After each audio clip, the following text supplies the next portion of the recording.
चलिए आज के इस तफसीली जायजे में इतिहास के पन्नों से निकली एक ऐसी सच्ची घटना पर नजर डालते हैं जो किसी सस्पेंस से भरी हॉलीवुड थ्रिलर से बिल्कुल भी कम नहीं है। बात है 8 अगस्त 1963 की, एक अंधेरी रात की, और निशाना थी ब्रिटेन की मशहूर रॉयल मेल ट्रेन। इस पूरी घटना को दुनिया द ग्रेट ट्रेन रॉबरी के नाम से जानती है। जरा सोचिए, बिना एक भी गोली चलाए एक पूरी की पूरी ट्रेन को हाईजैक कर लिया गया। इस मास्टर प्लान की शुरुआत जितनी बेमिसाल थी ना, इसका अंत उतना ही बेवकूफाना साबित हुआ। तो आइए इस हैरत अंगेज कहानी की गहराइयों में चलते हैं। अब ये कोई मामूली चोरी चकारी नहीं थी। लूटी गई रकम आज के समय के हिसाब से अगर देखें तो लगभग 67 मिलियन पाउंड्स होती है। मतलब भारतीय रुपयों में करीब 800 करोड़ रुपए। इतनी बड़ी रकम ने ही इसे उस सदी की सबसे बड़ी रॉबरी बना दिया था। इस एक आंकड़े से ही आप समझ सकते हैं कि इस डाके के पीछे दाव कितने बड़े थे।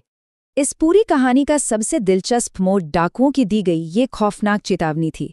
उन्होंने क्रेन के स्टाफ से कहा था, 30 मिनट तक हिलने की कोशिश मत करना वरना जान से हाथ धो बैठोगे। डराने के लिए बोली गई ये लाइन बहुत असरदार थी। लेकिन जैसा कि हम आगे इस विश्लेषण में देखेंगे, बहुत ही चालाकी से बोली गई यही एक लाइन आगे चलकर उनके पतन की सबसे बड़ी वजह बन गई। तो पहला हिस्सा, सबसे बड़े डाके की प्लानिंग। इस अल्टीमेट हाइस्ट का मास्टरमाइंड था ब्रूस रेनॉल्ड्स, जिसने लंदन के कुछ जाने माने अपराधियों और साउथ कोस्ट रेडर्स नाम के कुख्यात गैंग के साथ मिलकर 15 लोगों की एक तगड़ी टीम बनाई। इनका मकसद एक ऐसी ट्रेन को लूटना था जो कोई आम पैसेंजर ट्रेन थी ही नहीं। रॉयल मेल ट्रेन का अपना एक अलग ही अनोखा सिस्टम था। ये तेज रफ्तार में चलती रहती थी और बिना किसी प्लेटफॉर्म पर रुके ही एक खास जाली के जरिए चलते चलते पोस्ट ऑफिस के बैग्स पकड़ लेती थी और जो गिराने होते थे उन्हें बाहर फेंक दिया जाता था। इस तरह के एक चलते फिरते किले को लूटना लगभग नामुमकिन था, जब तक कि अंदर की कोई बहुत ही सटीक जानकारी ना हो। दूसरा हिस्सा, एक खुफिया मुखबिर का फायदा। असल में ये लुटेरे सिर्फ अपनी किस्मत या बहादुरी के भरोसे नहीं बैठे थे। इनका सबसे बड़ा और अचूक हथियार था रॉयल मेल के ही अंदर का एक बहुत ही सीनियर सिक्योरिटी ऑफिसर, जो उन्हें सारी खुफिया जानकारी दे रहा था। इस मुखबिर ने जो जानकारी दी उसने तो पूरा गेम ही पलट दिया। देखिए, आम दिनों में जिस सुरक्षित डिब्बे में पैसे जाते थे उसमें करीब 3 लाख पाउंड होते थे और वो अलार्म से पूरी तरह लैस होता था। लेकिन 8 अगस्त की रात कोई आम रात नहीं थी। वो एक बैंक हॉलिडे वीकेंड के बाद का दिन था, तो उस डिब्बे में 10 गुना ज्यादा यानी 30 लाख पाउंड्स कैश मौजूद था। और सबसे कमाल की बात, जिस डिब्बे में पैसे रखे जाने थे उसके अलार्म खराब हो चुके थे। इसलिए मजबूरी में एक पुराना रिजर्व डिब्बा इस्तेमाल किया जा रहा था जिसमें कोई अलार्म सिस्टम था ही नहीं। तो ये कोई इत्तेफाक नहीं था, बल्कि महीनों की गई सटीक प्लानिंग का नतीजा था। अब उस ऐतिहासिक रात की टाइमलाइन पर गौर करते हैं। घड़ियां कुछ इस तरह टिक टिक कर रही थी। 7 अगस्त की शाम 6:50 पर ट्रेन ग्लासगो से निकलती है। इसके बाद रात के 3 बजे का वो अहम वक्त आता है जब सियर्स क्रॉसिंग पर घात लगाए बैठे लुटेरे अपना काम शुरू कर देते हैं और फिर सुबह 4:30 बजे वो अपने सेफ हाउस पहुंचते हैं। इस बीच का हर एक मिनट बहुत कीमती था। तीसरा हिस्सा, सियर्स क्रॉसिंग का एम्बुश यानी घात। रात के ठीक 3 बज चुके थे। ट्रेन पूरी रफ्तार से अपनी मंजिल की तरफ दौड़ रही थी और उधर झाड़ियों में डाकुओं की टोली पूरी तरह से एक्शन के लिए तैयार थी।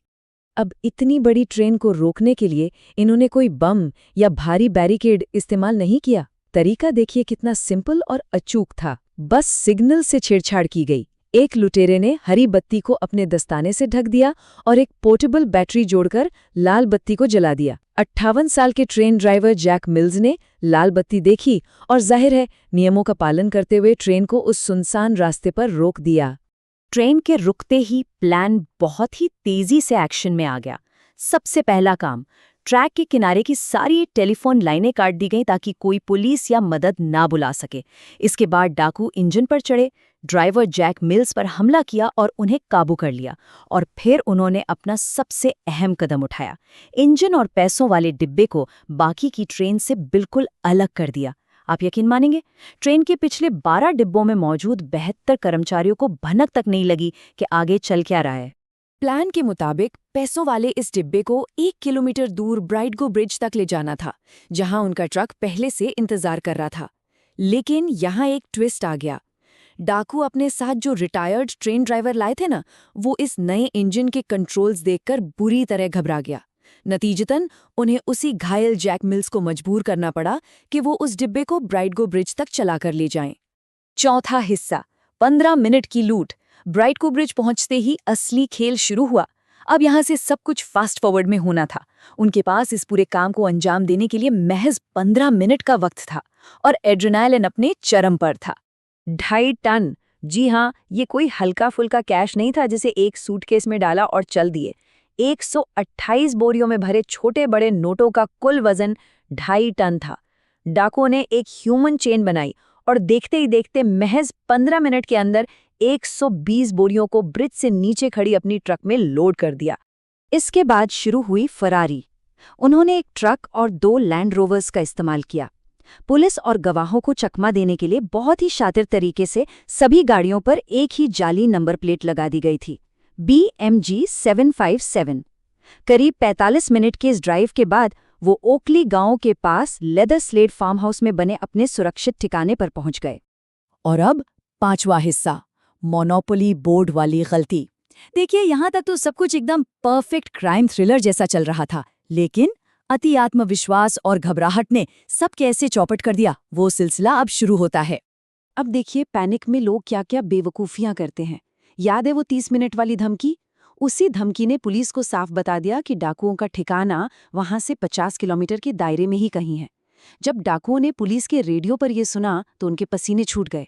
उन्होंने जल्दबाजी में पैसे बांटे और अपने एक आदमी को फार्म हाउस जलाकर सारे सबूत मिटाने के लिए पैसे दिए। वो आदमी पैसे लेकर भाग गया, लेकिन उसने फार्म नहीं जलाया। और सबसे बचकानी गलती, वहां टाइम पास करने के लिए उन्होंने लूटे हुए असली नोटों के साथ मोनोपोली गेम खेली और उस गेम बोर्ड पर अपने फिंगरप्रिंट्स वहीं छोड़ दिए। नतीजा क्या हुआ? जब पुलिस ने 10,000 पाउंड्स के इनाम का ऐलान किया तो एक पड़ोसी ने फार्म हाउस पर हुई इस अजीब सी हलचल की खबर दे दी।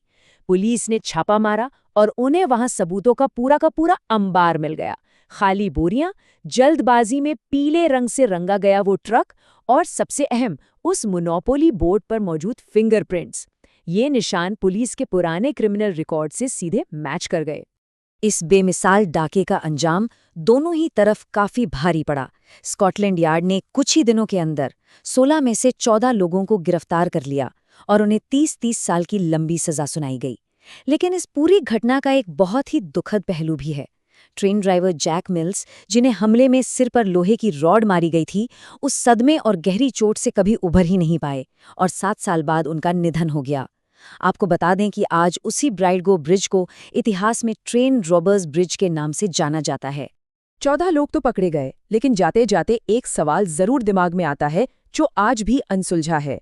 वो मास्टरमाइंड मुखबिर आखिर था कौन, जिसने ये सारी सटीक खुफिया जानकारी दी थी? और वो रिप्लेसमेंट ट्रेन ड्राइवर कौन था? इनका असली चेहरा और नाम आज तक एक रहस्य ही बना हुआ है। क्या इतिहास के इतने बड़े डाके का असली मास्टरमाइंड कभी पकड़ा ही नहीं गया? ये एक ऐसा सवाल है जो इतने दशकों बाद भी अपना जवाब तलाश रहा है।